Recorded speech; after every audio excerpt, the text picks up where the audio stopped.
Everyone, we are here at the Octagon 3 Situation Room here in our Ready to Talk TV and podcast studio in Abuja, Nigeria. We have been following the elections closely in Edo State, and actually Edo people are deciding. With me here in the studio is no other than Honorable Victor Obuzor, who is the chairman of the House Committee on Civil Society and Development Partners, Mr. Victor, Honorable Victor, rather. Thank you for gracing our invitation to our Octagon 3 Situation Room while we observe the elections that are happening in Edo State. We have on-ground election observers who are giving us real-time data. You know, they are harnessing our Follow the Results tech platform and sending us data, and I'm sure you've seen how it's going here. But I would just like to ask, right, the election so far has been great, right? But do you think INEC has so far been able to deliver a free, fair, and credible election? First of all, let me say thank you for having me over. We try to always honor invitations, because obviously we are open public servants, and try to do our best to inform the public to the best of our knowledge and our ability. So you were saying if INEC has been able to deliver. Yes. So when an election is said to be free and fair, we're now looking at the results and how the results were, the process and how the results were handled. Okay? Yeah. And so far, we can start from being the ability to deploy the ad hoc workers and all the staffs. They did that.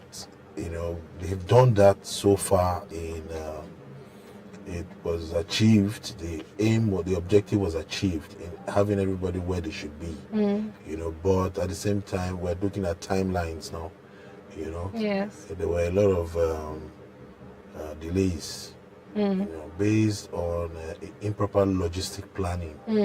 Now, this is something that INEC really needs to look at, because during our elections, it was the same thing. You find out, for example, in a local government, the dispersion in terms of location of different communities that have different polling units, where materials have to get to. It's very, very dispersed, and diverse. Yes. And then you find out that with this number of people, they provide just I don't know if 2 is a number they don't want to exceed. So it's okay for maybe Ward 11, for example. Just 2 buses, and you're looking at how many polling units, because Ward 11 has about 8 communities. Each of these communities have like 5 polling units, and you're bringing 2 buses, and the distance apart of each of the communities. So you find that some people actually start the elections by 8:30, 9 o'clock. Some start their elections, the actual voting by 12, 1, 2. We've seen that. So this is something that they really have to look at, and plan properly. The government is making enough resources available for these activities, so they should deploy these resources and ensure that they do proper planning, based on the expected. They have the information of where the materials are going to, the number of polling units, and the number of adult workers they have recruited for that purpose. So they should provide, the good enough logistics to ensure that these materials get to the polling units on time, so that voting can begin and end on time. Yes. When it runs into the night, that's when you now have these issues. So many issues. Insecurity issues. If we can avoid that by ensuring that the voting begins and ends on time, that should be a good one. So that's what I say, INEC improve. Yeah. And then you look at the ad hoc workers, where from what we've seen, they're well informed, well trained. They follow the procedures. They ensure that the openness, is there. They make sure everybody sees the ballot boxes are emptied.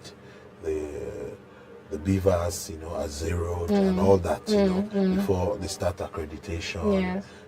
We've seen that they follow these procedures, and that's a sign of fairness, because that means that the zeroed accreditation on the beavers shows Nothing has been nothing done has been. before. They are voting, and also kudos to them. Feedbacks we're getting, the beavers are working, they are actually uploading straight from the unit, from the polling units. This is great, great news. The issue of networks have not been pronounced right now. Everything is working very well. I'm sure they learned from the last election. Absolutely, I think they did. Ensuring that there's enough data on the beavers. During our elections, we found that sometimes we had to hotspot for the officials, to get provide enough data, good enough data on each of the beavers, so that they can quickly upload these things.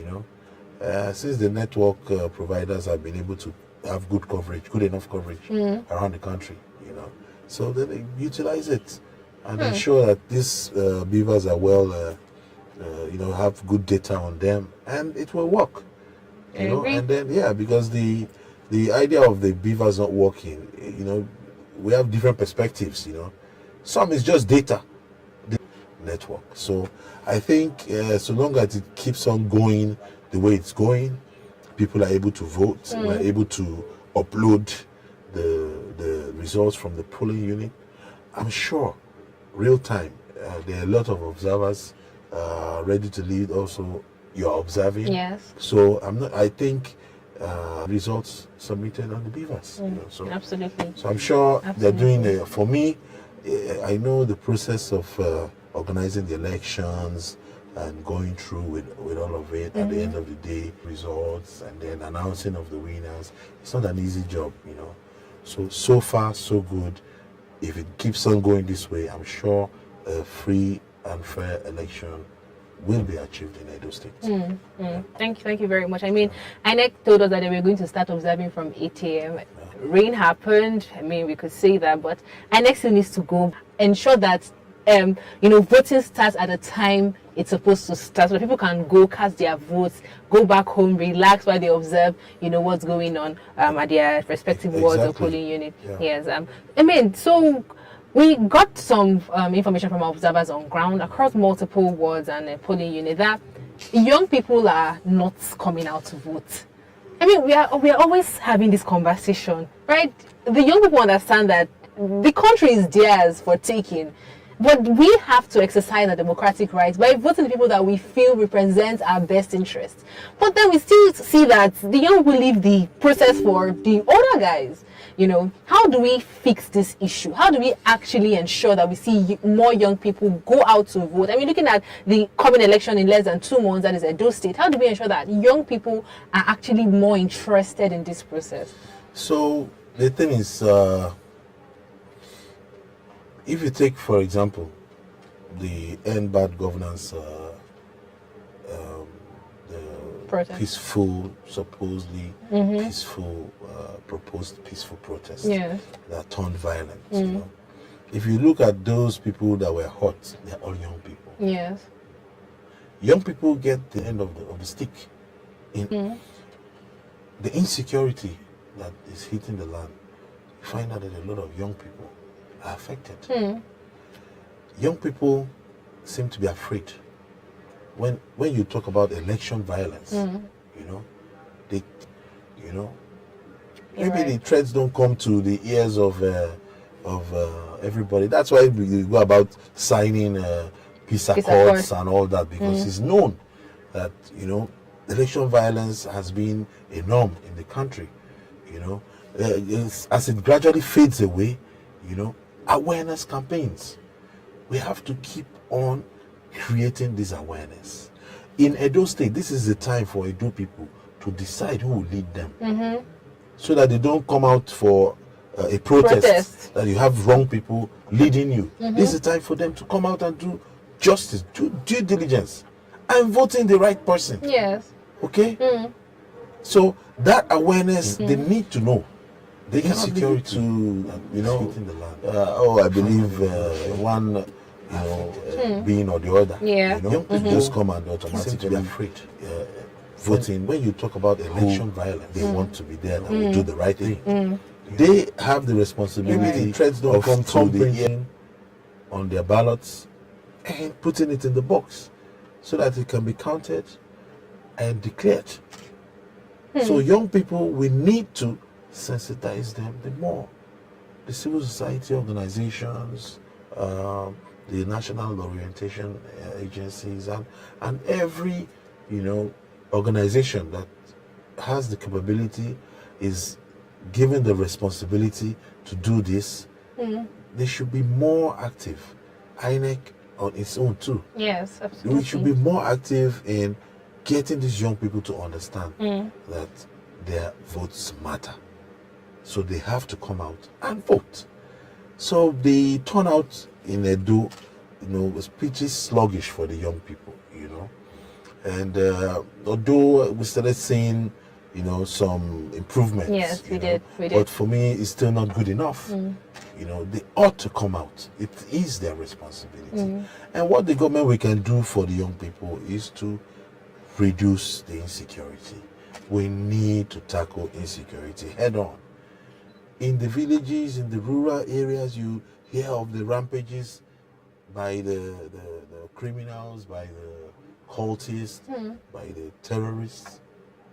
Right we're in the city in Abuja right now. Yeah. Or in every other city, Port Harcourt, Lagos, Ibadan. These are the cities. When you go deep into the rural areas, you find out that you have lords there, criminal lords. That's so true. Who are in charge. And when they say do this or don't come out, they won't come out. Yeah. They say going in. So we need to curb this insecurity menace from the grassroots. And the people will not be afraid to come out. Because the only thing I can attribute to them not coming out is the fear of election violence occurring at the polling units or wherever. So this is something we have to really, the law enforcement agencies, they're doing a good job. They need to do more and ensure that they mitigate these threats. And the young people will come out. That is true. Thank you so much, Honorable. So I'll just ask you this last question because I know you have to run off now. So we saw that the police deployed about 35,000 officers across the state, and then other armed forces deployed about 8,000. So we're seeing over 40,000, about 43,000 people, ensuring that peace is peaceful elections rather is observed in the state. There is security, there is law and order. And we also saw earlier how some vote buyers were apprehended, right? And they were prevented from buying the votes. How do you think these security agencies, these security officials can ensure at the end of the day that people are actually safe enough to come out to vote? How they can ensure? Yes. They can do when you say 40,000 deployed to Edo. Edo, I think the population they're looking about 2.6 million thereabouts. If you do the division, approximately 60 to 1. Yes. So we have the total number of polling units. We have the LGS. We have the areas where these voting activities are taking place. So I think the deployment should be very well distributed, and then some, intelligence is, that's where the work is.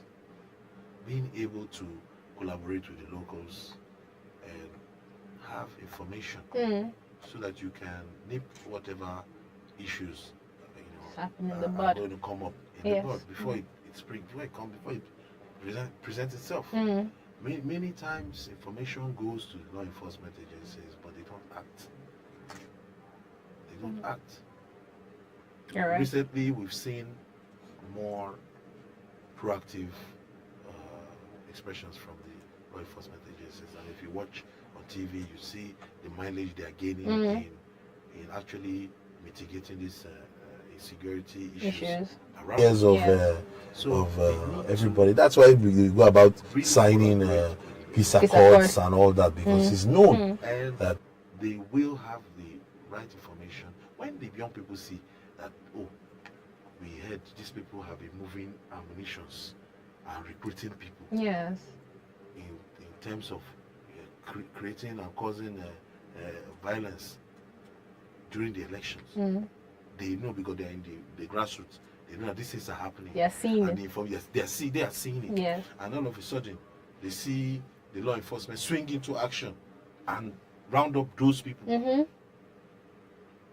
Okay, and put them behind bars, right? Yes. They will be more confident. Yes, that's true. So it's not about maybe coming out on the election day, and trying to show some force and all that. Yes, that will help on that day, but we know cases of where you're here and it happens in the next place because you don't have enough bodies to fill up everywhere. Yes. Okay? Yes. So it's not about that particular day. It's about before that day. Yes. You need to work with the locals, you need to get the information, and you need to remove the threats before the election day. And while you're removing the threat, these voters, these good citizens of the country, will see what you're doing. They will see the intent of the government to, protect them, which is the primary responsibility of the government. And they can see the proactivity in the government, and they will be confident enough to come out to vote. I agree with you. Yeah. I agree with you 100%. Absolutely, I agree with you. Thank you so much, Honorable Victor, for honoring our invitation.